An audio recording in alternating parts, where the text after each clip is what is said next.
Okay, Cheeky Chippers, welcome to the podcast. It's Monday morning. I'm recording it on Friday. And the reason I'm recording it, and it's going to be a really, really quick one, is because I thought I was going on holiday Friday, Saturday, Sunday, and then back Sunday night. But it turns out we're not. We're going on holiday Friday, Saturday, Sunday, and Monday. So I've realized that the kids are in the car right now, or getting in the car right now. So I've got to record this podcast really quick because I've just found out we're going on holiday for an extra day.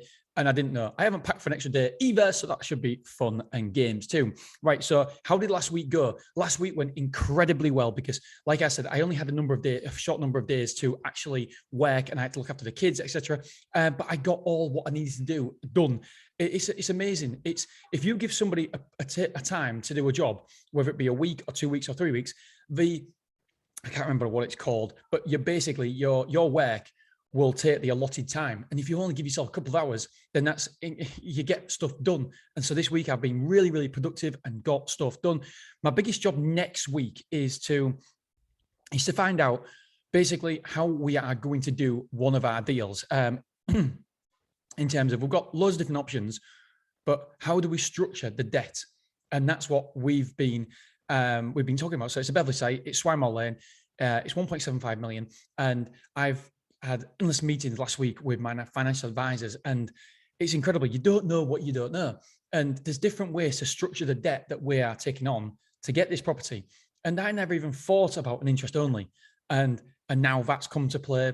We've also got different banks now who are very, very interested in working with me because they've actually had meetings with me to make sure it's a viable, etc., for the mortgage. And now, not only that, the banks are actually wanting me to move my accounts across. And so there's two different banks that are courting me, if you like, to try and get my business, which it's been an amazing process. And then also we've met financial advisors, fund managers. I've got one of the cards here, fund managers, and I've gone through all the details of the project that we're undertaking. And we've had so basically last week, a fund manager came and he actually mentioned about, he was just making sure it was okay for his funds to put into my business. And then out of the blue, the meeting went that well that he actually emailed me the next day offering me £200,000 of his own personal money, which was fantastic. So yeah, we've been inundated.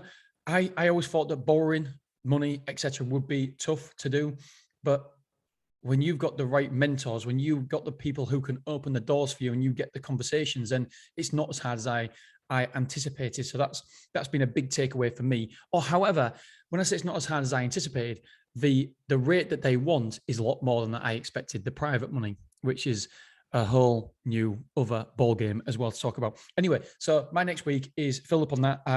I've wrote down exactly what we're doing here. I've got to do design storage website, go through the design. Apparently it's done now, so I just need to make sure that I keep going backwards and forwards with revising what they've done and doing that. About me, I need to write about us section, about a timeline and stuff, when we did what we did, etc., for the website. I need to go through the content of the website. Apparently, again, that's been done. So I just need to check all those. I need to record some more podcasts as well. I've recorded shed loads this last week, so that's good. I've done something called KPI training. I've realized that self-storage, it's very, very simple business to run a self-storage. However, it's a very tough business to run a self-storage good. What do I mean by that? I mean, anybody can run a self-storage business, not a lot of moving parts. However, to run a fruitful and profitable self-storage company, it does take it does take knowledge. And so what I've done is I've realized that there's only so many KPIs that matter in terms of self-storage. And so for example, quotes, what's the second biggest quote? For me, it's the second biggest. So revenue is number one, then it filters down to quotes. And if we're not getting the quotes in, then what we've got to do is open the box and say, okay, what are the drivers for quotes? What are the levers that we can pull to make sure that we get more quotes? Are your pay-per-clicks good? Are your SEO good? There's loads of other drivers. So there's maybe 6 KPIs that are important. And then, so I've gone on a little organizational chart. What is the most important? And then we open that box and say, okay, conversions. We know conversions are important. One of the KPIs. Okay, what are the drivers? What's inside that box? And so we look and which sales process, have we got the right people answering the phone? The right seats on the bus are taken? is there's loads of other things. So I'm deep diving and doing some training about that. And so I think that's going to be really handy, really helpful for people, and really easy for people to understand self-storage more, because I get so many emails from my Hacking Self-Storage podcast asking about how we do this, do that. And so then I can just give it all to people in one handy bite-sized PDF and maybe 40-page booklet or something, which it's going to be. So I'm doing that. So, and then another thing I've got to do is do the thank yous. I've got to do the thank yous to make sure they're all done as well. Motivated podcast 20 recordings of this podcast as well. I did loads last week. I've got some such good episodes coming up. Anyway, don't want to bore you too much. And also the wife is in the car, so she will be kicking my butt if I'm not done soon. So yeah, some really, really good episodes coming up. I've recorded. Well, I think they're good anyway. Hopefully you guys will enjoy them as well.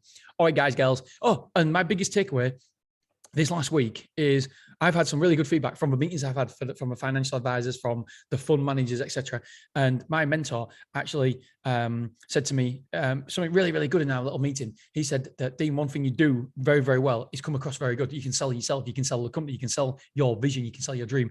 And sometimes I don't think that we give ourselves a pat on the back enough. And I certainly don't. Believe it or not, I actually genuinely don't. But this time I am going to take the compliment, and I am going to say that is probably my superpower. If I get in front of somebody, I believe I can sell my dream, my passion, and my motivation around it. I can sell a dream, and I'm good with figures. I know my numbers as well, because you can't just like have charisma and everything okay, all the doors open. You've got to have other things in line as well. And so you've got to have your numbers done and dialed in, and that is one thing that I think that we do well. So in terms of funding, it's not difficult to get the funding if everything's good, if a deal's good, if you come across well, if you have all your eggs in a row, all your ducks in a row, or whatever the saying is.